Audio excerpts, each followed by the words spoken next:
पैसा ना तो पावर चाहिए, पैसा ना तो पावर चाहिए, पैसा ना तो पावर चाहिए, पैसा ना तो पावर चाहिए। हमारा में दोसर हो कौन रे?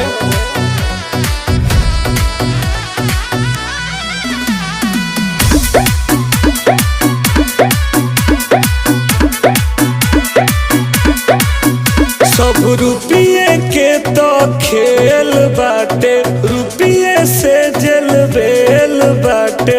भैया के आगे सब फेल बाटे, सीधे अंबानी से मेल बाटे। एकदम सही कहता लो।